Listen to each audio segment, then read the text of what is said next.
Mengenal 9 sanghayang di tanah Jawa. 9 sanghayang di tanah Jawa sebelumnya ada peradaban manusia yang tinggal di tanah Jawa. Selayaknya orang yang beriman mencapai hal yang gaib atau tak kasat mata. Sanghayang adalah istilah kepercayaan dalam Kapitayan, salah satu agama kuno di tanah Jawa. Kejawen, wiwitan secara sejarah etimologi bahasa kuno Jawa Sunda, adalah memiliki arti sosok yang disembah karena memiliki kedudukan sebagai penguasa yang tak kasat mata, serta menguasai suatu tempat tanah Jawa yang dipercaya oleh beberapa masyarakat atau kepercayaan oleh sosok 9 sanghayang.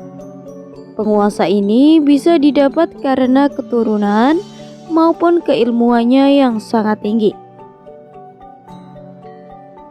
Ini adalah nama-nama 9 sanghayang yang ada di tanah Jawa.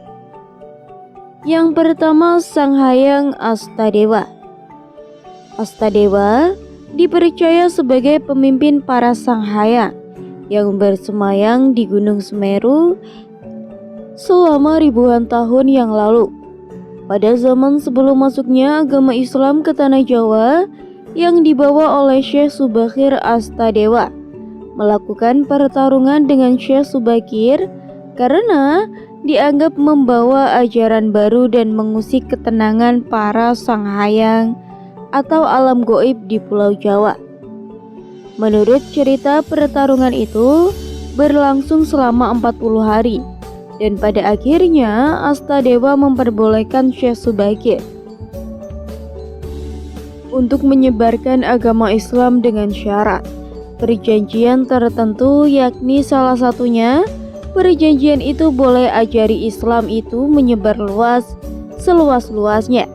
Akan tetapi agama ataupun kepercayaan yang dianut oleh Astadewa jangan sampai dihilangkan di muka bumi, khususnya di tanah Jawa. Astadewa juga mempunyai beberapa anak. Anak sanghayang mendapat gelar rahayang, diantaranya adalah Jaya Manggala atau Joyo Menggolo. Dalam bahasa Jawa yang bersemayam di Gunung Lawu, yang kemudian mempunyai anak lagi yaitu Rahayang Jawa Wisesa atau Rahayang Jowo Wiseso, yang menempati di alas Purwo di Banyuwangi. Berikutnya adalah Rahayang Jayadharma atau dipanggil bahasa Jawanya Rahayang Jowo Dormo, yang menguasai Gunung Salak.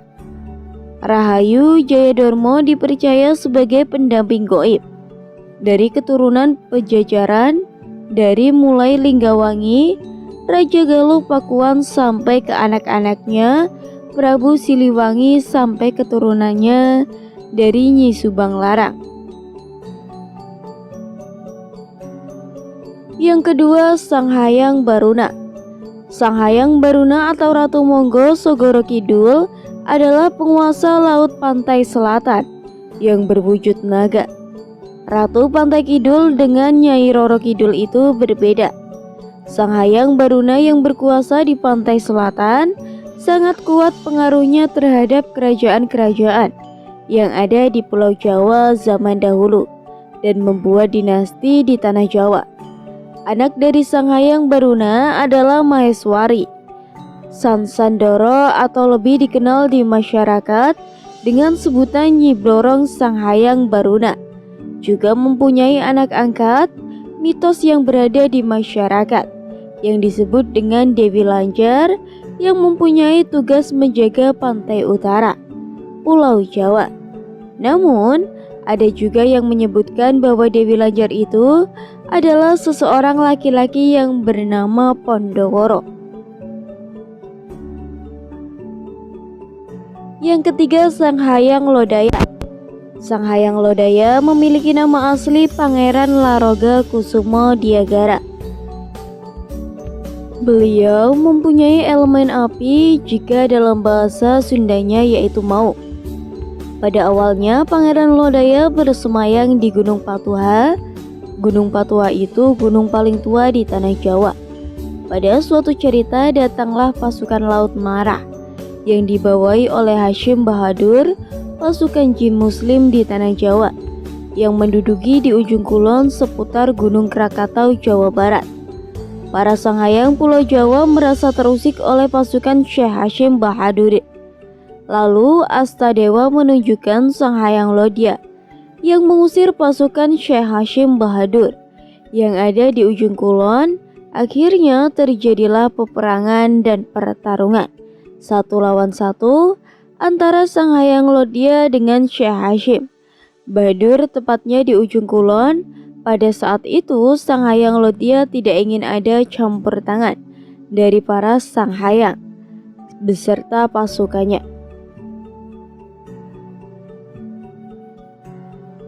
Yang keempat, Sanghayang Brajadharma. Sanghayang Brajadharma adalah salah sanghayang yang memiliki keilmuan yang mengendalikan petir, yang bersemayang di Gunung Glunggung, Tasikmalaya, dan mengayomi kebataran atau keeresian di Gunung Glunggung yang akhirnya berubah menjadi kerajaan di Tatar Pasundan. Sanghayang Brajadharma juga yang mengasuh dan mendidik Rahayang Jayadharma, anaknya Astadewa yang dititipkan dari sejak lahir oleh Sanghayang Astadewa. Yang kelima, Sanghayang Agni Nagaswara. Sanghayang Nagi Asgawara yang memiliki keilmuan unsur api. Sanghayang Agni Bagaswara juga pembuat senjata atau pusaka goib. Sanghayang Agni lebih banyak bersemayan di Gunung Raub. Yang keenam, Sanghayang Antari Kusumo. Sanghayang Antari Kusumo berada di Gunung Bromo. Sanghayang Antari Kusumo mempunyai anak yakni Panca, atau masyarakat lebih mengenal Eyang Sapu Angin yang menjaga Gunung Merapi. Yang ketujuh, Sanghayang Anajaya. Sanghayang Anajaya dahulunya lebih sering berada di Gunung Rawu. Sanghayang Anajaya mempunyai keilmuan Wanarayuda, tek atau monyet. Untuk meningkatkan tingkat keilmuannya, Sanghayang Arungjaya melakukan tapa brata di Gunung Semeru. Yang kedelapan, Sanghayang Antasena. Sanghayang Antasena diceritakan dari YouTube channel Syair Dalam Gelap. Tidak ingin menemui manusia, hanya anaknya yang selalu aktif dan berinteraksi dengan manusia, yang Eyang Sapu Angin. Yang 9, Sanghayang Surya Divaseka. Sanghayang Surva Dikasheha sesuai namanya mempunyai keilmuan unsur matahari. Tinggal dan berkuasa di Gunung Agung Bali. Jangan dijadikan sebuah patokan.